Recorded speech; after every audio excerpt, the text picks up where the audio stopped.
Welcome in, everyone, to another episode of the Bastards of Boston Baseball. And would you believe it, folks? The Red Sox won a baseball game tonight. They beat the Mets 3-1. They go up against one of the best pitchers in the league right now in Kodai Senga, and they score 3 runs off him, and that's all they need. Hunter Dobbins and the bullpen did the rest. So the Red Sox start off the Mets series with a strong win. I'm your host, Jason Kelly. I'm here with Chris Felico. Chris, got to feel good about that one, right? I'm shocked, to be honest. I couldn't even. It almost feels surreal watching this game after this weekend with the range of emotions we just went through. But yeah, the game seemed like super quick too. Just kind of like really flew by. But super pumped. But I feel like I've been pumped after wins like this before, only to be let down. So I'm trying to keep my emotions in check, if you will. Yeah, I mean, we kind of had that same high after Saturday, right? Great win on Saturday. You have the great walk off, and then Sunday comes around and they just get pummeled again. So we'll see what kind of team shows up tomorrow. But yeah, I thought it was a really impressive win, especially with what Senga's been doing to the rest of the league going into this start. And with the offensive woes the Red Sox have had, you sort of thought this is a recipe for disaster. You got Hunter Dobbins on the mound, who I think we feel pretty good about, but he's still a little raw, in my opinion, still has some growing to do. And, you're asking him to keep that Mets offense in check. I mean, they've been one of the better teams in baseball this year. But he did his job. And, you know, the bullpen came in, did their job too. So did you feel like taking Dobbins out when they did was the smart move? I mean, in hindsight, yes, but in the moment, I was like, 66 pitches seems a little bit premature. Um, I also thought that, I mean, he's coming back from injury, and I think there's a little. What was shocking is it really almost seemed more of like we want to protect him, which I long term when I think about that, the encouraging part about that is we were all speculating that if there was going to be an odd guy out, that it was more than likely going to possibly be Dobbins, even though it was not fair. And when they made that decision, it almost made me think that like maybe he's not, because if you really didn't care if he was the odd guy out, why not ride it at that point at 66 pitches, right? Like take your chances. But who knows? I mean, in the moment, I was a little bit infuriated. I think what I'm most encouraged about with this win, especially in lieu or in spite of the victory on Friday that you were talking about, where we had this euphoria of a walk-off win in which we had to crawl back against the Braves. We were down 5-0. Is we got an early lead in this game. There were some dicey moments, but like Dobbins really controlled the game up until the point where he was taken out. And we were pretty much in control of the game. We got the lead. We never relinquished it. There was very few actual threats from that moment on, with the exception of when Abreu kind of bobbled that ball. You thought there might be some trouble there in that moment, but we got out of it. And yeah, I'm interested to hear your thoughts. Yeah, I don't mind it. My only concern is the bullpen is already so taxed heading into this series. And you look ahead a little bit, you got Walker Buehler coming back from his IL stint tomorrow. I can't imagine he's going to go much beyond 80, 85 pitches. They're probably going to want to limit him too. So now you're asking Garrett Crochet on Wednesday to basically go as deep as he can. And I feel, I keep reiterating it, but I feel like we've asked that of him so much already. Like he's already maxed out his pitches per game. He's already set career highs and number of pitches thrown per game twice this year. So now you're setting it up where Bueller can't go deep tomorrow, or likely can't unless he's really efficient. Now you got Crochet on Wednesday. He's going to have to go 100 pitches and hopefully get into at least the seventh inning because your bullpen is just they're taxed. I mean, they're exhausted out there. So I get it. It's a great win, and that's I do think that pulling Dobbins when they did was absolutely to protect him. They did not want him going up against Lindor in that spot with runners on the corners. They brought in the veteran Justin Wilson, who did his job, got the job done, struck out Lindor. And the point you made about Dobbins, just coming back from his injury is a good one because maybe if that wasn't the case, they would have let him push forward a little bit more. But if this guy is going to stay in your rotation, which I think he should, then you don't want to exhaust him either. So it's kind of a, double-edged sword. You don't want to tax the bullpen any more than you already have, but you don't want to push a kid like Hunter Dobbins, who is just getting his feet under him in a start like this either against what is a very good offense and a very good baseball team. Um, so I thought the move made sense, and look, it worked, right? So we can sit here now and say, yep, that was a good bit of managing from Vasquez there, but it could have blown up in their face too. I mean, if Justin Wilson comes in, doesn't get Lindor out, and they start a rally, you can also second guess that and say, why didn't you just let the kid keep going? He had him under control for pretty much the entire game. So glad it worked out. But yeah, I'm curious. I do want to see more of Hunter Dobbins, and hopefully he can stay healthy and they can start to stretch him out a little bit more. How did you feel about the bullpen usage tonight? Do you feel like he kind of pressed all the right buttons there? Surprisingly, yeah. I mean, I felt pretty good about the moves he made. One question I would have to you before we even get to that is, I know we said we weren't going to really talk about this in the war room, but Cora, do you think he pulls Dobbins out that early? I think he does Okay. because if Vasquez did it, my guess is that they had a meeting beforehand and said, "Look, if it gets to this certain point, or if he's up to this level and he's starting to get in trouble, then let's give him a quick hook. We don't want him out there for 75 plus pitches." That's my guess is that they had a number in mind and they agreed to it beforehand. So I think the fact that Vasquez did it means that him and Cora talked about it beforehand. Yeah, I think what's funny too, because we talk about there always being that quote unquote that number, but there's also part situational, right? Like who happens to be up in that moment? What's the situation? What do you have a lead? Do you not have a lead? So I agree with you there. I think back to your original question as far as the usage of the bullpen, what was nice to see is that I think with the exception of it might have been Slayton, everyone only went exactly one inning. I think he went one and one as far as innings pitched. The last thing I wanted to see was like a pitcher like Royster go out there and get overextended, especially considering we only had a 2-run lead, which, with some of the hitters that the Mets have, could easily be erased, especially the way things have been going. So yeah, I like the buttons that he pushed. I like that even though we had to go to the bullpen, we didn't really like overextend it from a usage standpoint from individuals. And like you said, like I'm just happy it worked out. This could have been disastrous, and it gives us a good chance to feel good about the Sox getting the first game of the series. So, yeah, Yeah, and the bullpen was very efficient too because Justin Wilson threw the most pitches at 24, but after that, Weissert only threw 17. Slayton, despite going an inning and a third, only threw 12, and Chapman it only took him 7 pitches to yeah, get the save. So you'll take that any day from Roldis Chapman because he can sometimes do it in 7 pitches, sometimes it takes him 27. yeah, He has to load the bases first before he can actually get the save sometimes. So you'll take it big time. yeah. No, for sure. It's fun. Well, not funny. I live in New York, so I was watching, unfortunately, the Mets broadcast because the MLB app it's in a blackout, and it was pretty rough listening to Ron Darling, but it was though pretty funny when Aroldis Chapman came because all he did was talk about how he looked so weird in a Red Sox uniform and the number and the correlation to other players, especially in New York baseball history that have worn that number. But they were kind of starting to like talk a little bit of smack against Chapman. The next thing you know, 7 pitches later, they're like, "Oh, and that's a ball game." So it's good. Yeah, absolutely. And so look, the pitching staff did its job. Obviously, Dobbins and the bullpen, it took a little bit of a collective effort, but they were great holding that Mets offense down to just one run. Offensively, I mean, you know, Narvaez had himself a good game, but it was really him and Duran was really the catalyst. It was really the Jaron Duran game because everyone else was pretty quiet. Do you feel good about the way Jaron Duran has been starting to hit lately? Because he did have a slow start to the season. Yeah, I'm feeling good about Duran. Obviously, feeling good about Devers over the weekend. I'm hoping that kind of catapults him and gets him out of the slump.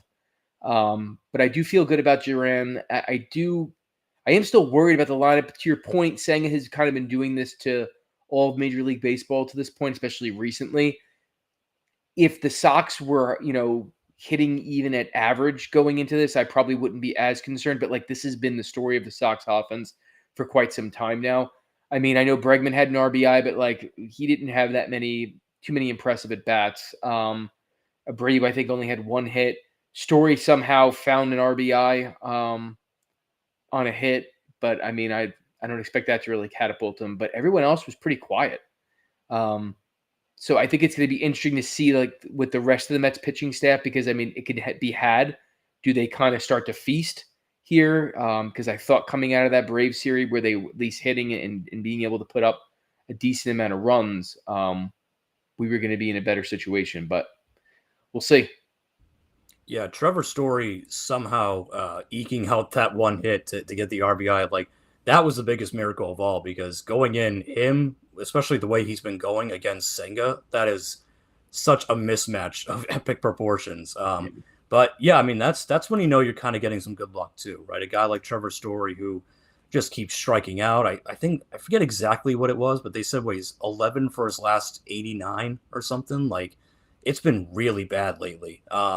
So for him to be able to get kind of a weak ground ball RBI single, that was huge. That just every little bit helps at that point. So um, how do you feel about Narvaez? Because it seems to me like we're now getting to a point where Connor Wong is your backup catcher, and I think Carlos Narvaez has to be your everyday guy. I don't know how you feel about it, but it feels like that's where it's headed. Yeah, I mean, I was saying it the last time I was on the show that I didn't ever want to see Connor Wong starting as our catcher for this team going forward, and I stand by that. Even if Narvaez had a an adequate or a bad day, I still would feel that way just from the defensive side of it. But I mean, he was one of the catalysts for our offense tonight, him and Duran, and I think we're at a point now, to your point, that we can't look back with Wong. I know there's so many people out there. Like I know there's a divide in the fan base. There's so people that have hope. I know he's shown flashes in the past. I also realize that he is the last standing member of the Mookie Betts trade, right? And that's an emotional thing still for some fans that don't want to let that go. But we have to do what's best for the team, and whether we like it or not, like Narvaez is a diamond in the rough. That we somehow got from the Yankees, and we should just be happy, feel blessed, and run with it until it either runs out of gas or becomes a no-brainer to everybody. And Connor Wong is a perfectly suitable backup. I mean, I'll take Connor Wong as your backup over like Blake Sable, who looks like he can't play the position at all. So I mean, if those are your two options, yeah, Wong is a fine backup, and I do think that his bat will, you know, it'll get back to where it was a little bit. Not the 280 with a ton of power kind of thing, but if he can get to around 240 and show a little bit more pop, he'll be fine. It's just there is a difference defensively. Connor Wong a couple years ago was a wizard defensively behind the plate. I mean, he had a great arm. He was really good at framing. He was really good at calling games, and it feels like the last couple of years he's just regressed so badly at the position. And Narvaez looks like he knows exactly what he's doing back there. He's great at framing. He's got a good arm. So I think and look, at the end of the day, catcher should be a defensive focused position. Yes, it'd be nice to have an Adley Rushman or a Wilson Contreras, but you don't have to, right? So if Narvaez is doing that behind the plate, if he's framing it well, if the pitching staff feels comfortable with him, which I think they do, and he's hitting 270 with a little bit of pop, you'll take that. You'll take that any day. So yeah, I think we're heading to a point now where it's going to shift over to Narvaez getting a bulk of the playing time behind the plate. And I think Connor Wong, probably going to be relegated to a backup role. Again, not a bad backup to have, but just it's time to accept that he's not an everyday catcher anymore. And that's okay. That's fine. This is why you have to always explore things with your roster, right? You bring in this kid Narvaez who's a little bit younger than Wong. You got him, as a depth trade in the offseason, and he's wormed his way into a position here, and he's starting to show that, he can not only play really good defense behind the plate, but he can hit too. So, that's the way it happens sometimes. That's okay. I'll take it. And if he's hitting eighth in your lineup, that's totally fine. So, yeah, I think the whole thing about Connor Wong being the last bit of the Mookie trade too, like, can we give that a rest? Like, do we really care anymore? Like, seriously, it's, oh my God. Even if he becomes an above average catcher, we still aren't winning that trade. Like I think there's just so many people that like are looking at it like somehow they got to hold on to it to feel good about it. It's like we lost. Get over it. let's just move on. And I think to your point, like, yeah, if Navarez could do what you just said, like that's really not that much different than like a Varitek in 2007, right? I think he batted between 250, 260 that season, which was a far stretch of him almost batting 304 from the first run, right? He probably had like 16, 17 home runs.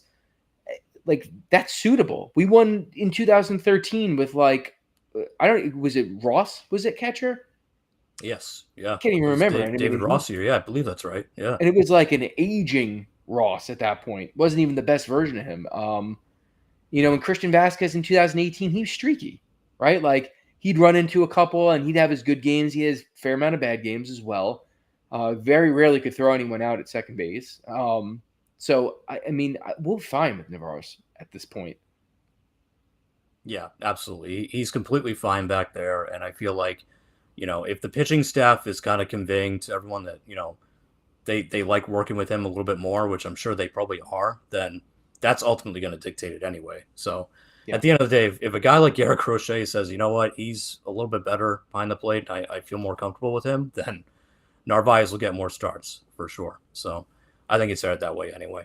Um, but as I said earlier, big day for Jaron Duran, double, triple. Had him early on too. Looked like might be on cycle watch, but didn't quite get there. Like I said, slow start to his season, but he does seem to be kind of picking it up. He looks like his old self again.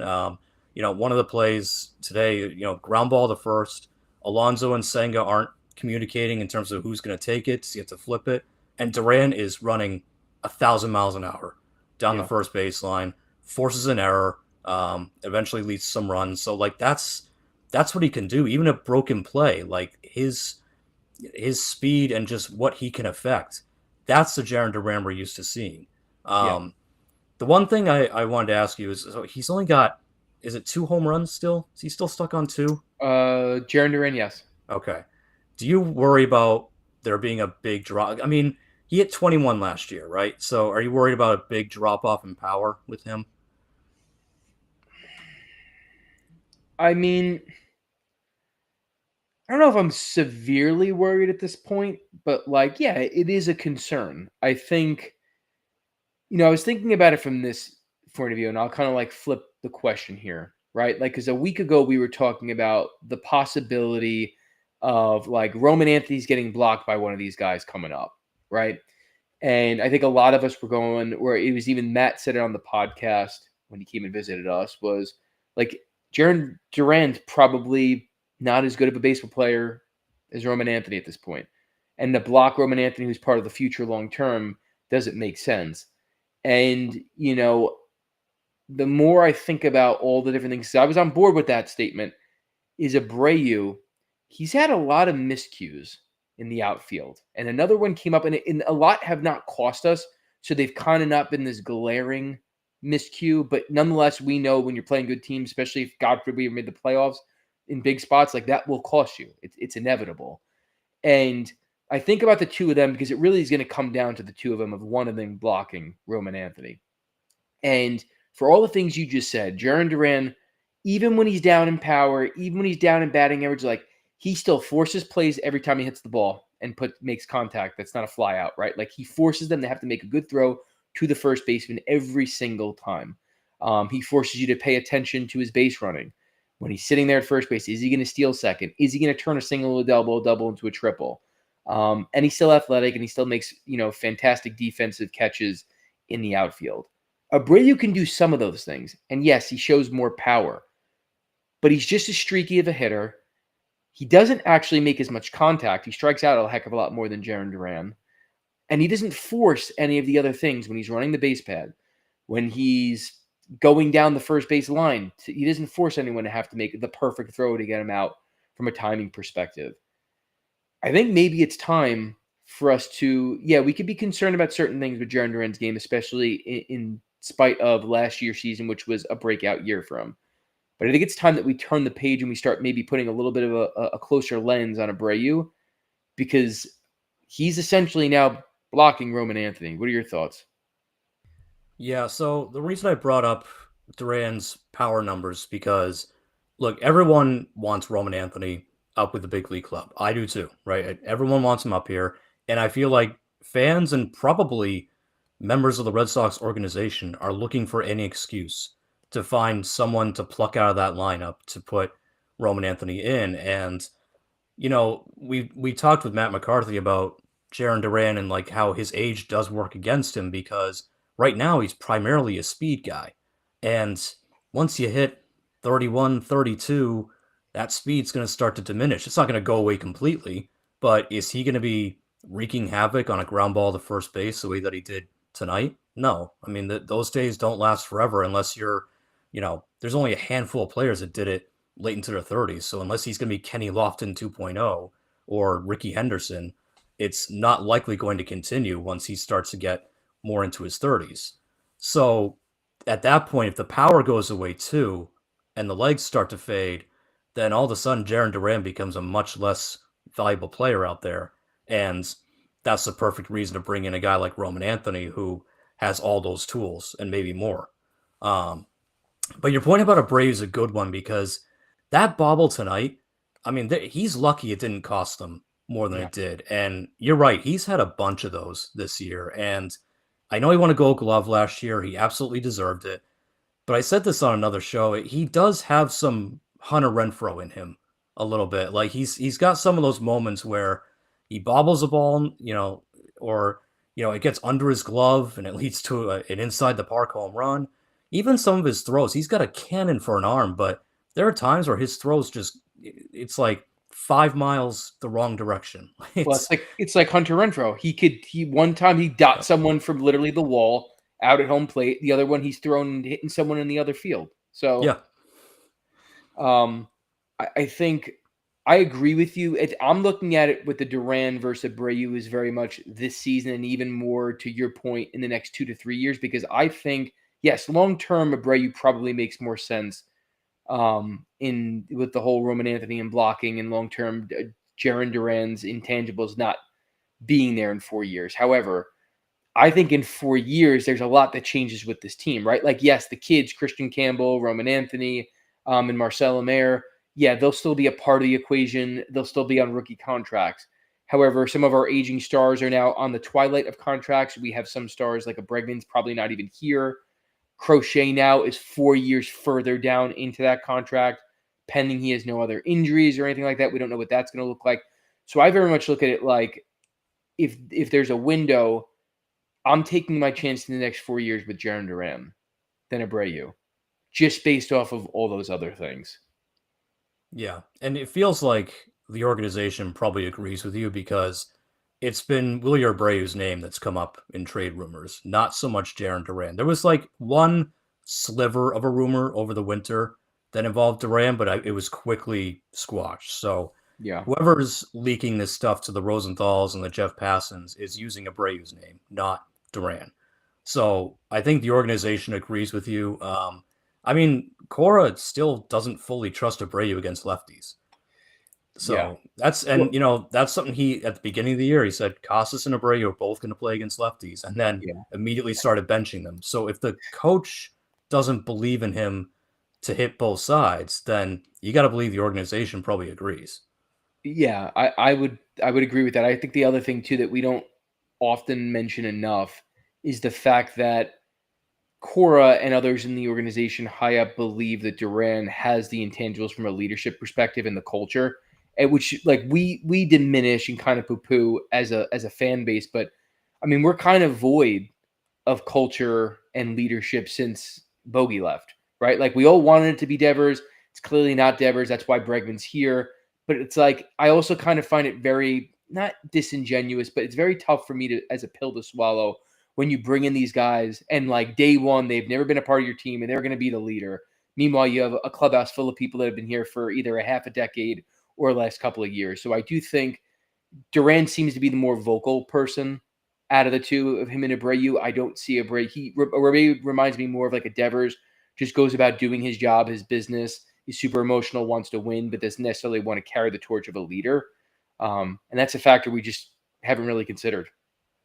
Yeah, and there's another aspect to this too, is that Willie Abreu has barely been here. I mean, you got him in the Christian Vasquez trade. This is not a guy that you drafted and developed and has been in your organization for years, like Jaron Duran has. Duran, you drafted and you developed him. Yeah. And then you have to look at, because we know that Tom Warner cares about this. You have to look at the optics and the image of here's Jaron Duran, who again you drafted, you developed him. He's been in your system. He's worked his ass off. Had to be a late bloomer. He didn't make the big leagues at 23. He had to fight a little bit longer. Then you do the whole documentary. Then there's the whole thing about the suicide attempt and him opening up about his mental health, and then you turn around and trade him. Like that's the Red Sox care about what those optics look like. Like, wow, Oh, here's for this sure. kid who, bore his soul to the city of Boston, which is not an easy city to do that in. And he did it, and all this, and the organization traded him. Like, Yeah, that's no, be a tough that's pill to tough. swallow. He Yeah. also listen, he's a very likable player for all the reasons you just said. He goes about, does his job like, and he runs to first at 110 miles an hour, whether he knows he's going to be out. Like he gives it his all every play. And it's hard not to rally behind a guy like that. Like I last year, I try to bring my kids to a couple of games every year, and we went to a game, and immediately just watching batting practice and the way they're running around, my son's like, "Oh, I want his shirt." 7 years old, he picks out Jaron Duran out of a crowd of all these major league stars. And it's his favorite player. So, like, I get it. I'm sure there's plenty of people, plenty of kids, and even adults that are in that boat where it's like it's easy to root for a guy like Jaron Duran, especially with as hard as it is to play in Boston, and he loves being a Red Sox. Yep. And keep in mind, the organization is telling you what they think about him, because when the Red Sox unveiled these bad boys, who were the three guys in that picture? Your new ace, Yep, Rafael Devers, Jaron Jaron Duran. Duran. Yep. Those are the big three. So those are the three that they're basically telling you those are the cornerstones of the franchise right there.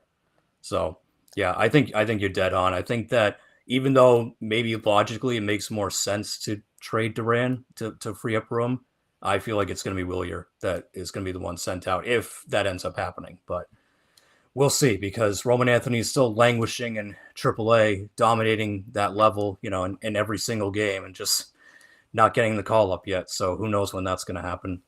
Yeah. Um, Before we start to wrap, before we look at the game tomorrow, just real quick, just give me like 90 seconds on. Do you care that Alex Cora wasn't there tonight? Do I care like from a perspective of like I'm mad of the reason why he missed the game? Yeah, yeah, I guess like, are you upset about that he wasn't there for the graduation, or are you just kind of like, I don't care? No, I don't care. Honestly, no, I certainly don't care to miss I mean, for his daughter's graduation. That I don't care about. Like at the end of the day, I think sometimes we forget these people are human beings. And if it was my job and it was a moment like that you get once in a lifetime, I've got two small kids. At some point, they'll be in the same position. I'm not going to miss it, right? So I don't hold players and professionals to a different standard than I would in my own professional life, right? They just are professional athletes for a living. However, what is interesting is that they won, and the person who was there, to your point, I'm sure they had conversations. He was probably using the core playbook, but it just happened to work out that he hit all the right buttons. Um, and in a game where there was a couple of moments where I feel like that if Alex Cora was managing that game in similar situations this season, we find a way to lose. We didn't. So I'm not trying to make a bigger deal of it. It's just interesting we did win. So in hindsight, he kind of hurt himself a little bit more just picking this game because it's probably a game he was like, "Oh, it's the Mets, we're gonna lose," and then we didn't lose. In fact, we win 3-1 in pretty convincing fashion considering how the game went. So, um, yeah, just interesting. Yeah, no, I just figured I'd throw it out there. It was a big topic tossed around, sports radio today, which can tell they're run out of things to talk about when it gets to that stage. But to that point, I mean, scale of 1 to 10, how much credit do you give Ramon Vasquez for the win tonight? Do you think it was just the Alex Cora playbook, and they had everything pre-planned, or does he get a little more credit maybe because he kind of navigated it through? Yeah, I mean, I'm always of the opinion that like it's easy to go into something and say like, "Oh yeah, you had a playbook." I talked to, but when you're living it and you're in the situation and you're the one who's got to make the call, like there's no way they had a conversation where it's like, "Hey, well, we're gonna take Dobbins out this specific inning, this many pitches with this batter up." There was a range, but like, and I'm sure they talked about different situations, but he was living it with the lead that they had, the situation they had. He made the right calls. He took the pitchers out at the right time as far as the bullpen, didn't overextend them. Was I thrilled about it in the moment at 66 pitches? No, but it worked out. And in moments where we made some botched plays in the outfield, it's cost us in other games. It didn't tonight. So I would say I probably would go 65 or 70% giving him credit, because I do think there was conversations prior, but he was living it, so he deserves his due. Yeah, I think I'm with you on that. I think I'm around the 65, 70% range with that because look, that situation in the fifth with, when they had runners in the corners, that's not something you can pre-plan for. That's Right. Vasquez had to feel that one out. He had to make the call like, okay, Dobbins probably had a pitch count of whatever, 75, maybe 80 at the most. That's what I was thinking, like So 70, 80. yeah. So, okay, he was approaching that, and Vasquez had to make a decision. Like, do I let Dobbins face Lindor again, or do I start using the bullpen? And, like, yeah, it's going to suck because the kid won't get credit for the win and everything, but I don't want him facing Lindor again because Lindor in that spot can be a killer. So I give Vasquez credit for that. That's something that you can't pre-plan for, and he had to feel that one out, and he made the right move. He went to Justin Wilson and got the strikeout. So, that was huge. And I think he navigated the bullpen pretty well the rest of the way. That feels a little more scripted. I'm sure Cora told him like these are the guys that are probably the most rested and probably best to use today. Right. So that part I think was pre-planned, but I give him credit for feeling that out in the fifth inning. That was a gutsy move to pull the kid off the mound and go to the bullpen that early, but it worked. So I think he absolutely deserves credit for that. No, yeah, we take it. Before we wrap. Do you Hmm. have a number on that bad boy, that jersey? I don't. No. Yeah. I was talking with you guys. So before we came on the air, I have really bad luck when I get players and numbers on jerseys. They either end up traded or getting hurt. So I just got the blank slate. So Smart. and you know what? It's the kind of thing if I want to add numbers later, you always can. I think they still offer that if you bring it in. So Yeah. maybe I'll do that later. But yeah, I no. I was telling Terry like I bought a Dustin Pedroia All Star Game jersey, and the year after was when he got clipped by Machado, Mm. and pretty much ended his career. I'm like, well, okay. Every Bruins player I've ever bought a jersey for, they get traded the next season or something. It's terrible. You Yeah. couldn't do us a solid and just like put Trevor Story's number on there. I mean, I we know. Yeah, probably all would have split it with you. I should have. Yeah, I should have just put a good old number 10 on there. Yeah, that would have been great. Oh, But no, I'm gonna play it safe. Play it all safe. right. Just go with the blank slate. So let's look ahead to tomorrow night. This game's on TBS. I don't know if it's a TBS exclusive. I don't know if Nesson is still carrying it, but either way, 6:45 start once again. Walker Buehler making his return to the rotation for the Red Sox, going up against Clay Holmes, who of course was the former Yankee reliever that they've turned into a starter. He's had a pretty good year for the Mets so far. So interesting matchup. How do you feel about it? It's going one way or the other. He's either going to get completely lit up, or I feel like he's going to just absolutely dominate. Um, Walker Buehler is a competitor, and I mean he pitched against the Mets in the championship series, last year on their way to a World Series. Um, did pretty well against them from what I remember as well. I think he's going to look to come out. He's going to be looking for blood. He's going to look to also like. Oop, I don't know if we lost Chris there. I'll come in, Sure. Yeah. make the save. Yeah. So Bueller versus who tomorrow night? It's Buehler against Clay Holmes, the former Yankee that they turned into a starter. Yeah, that's an interesting matchup. So it's just like I'm trying to get my camera back here. It's all good. Yeah. Working on the fly. Yeah. Hide camera. Oh, I do it over here. I think. Oh, Chris is back. Oh, there we go. Okay. That was weird. That's all good. Yeah. Yeah, sorry, we had a brownout and it just came right back. Anyway, what I was saying was I feel like Walker Buehler is going to come out for blood. I do think he is going to pitch well. For some weird reason, I just feel like he's going to get the win. So I'm going to take him and the Sox tomorrow. I wish I had your optimism. I don't feel good about this one. And it's not so much because of Walker Buehler. It's more Clay Holmes has been really good this year. Yeah. Yes. He also gets a ton of run support from the Mets. Like all of his starts, they score like 7 to 9 runs. It's I don't know what that's about, but he's been good. That experiment turning him to a starter has been working pretty well for them so far. And I just don't like the situation for Buehler. He's coming back, first start off of the IL. He's going to be on a pitch count. It's also going to be another really kind of brisk night at Fenway tomorrow. It's going to be cold, probably still windy.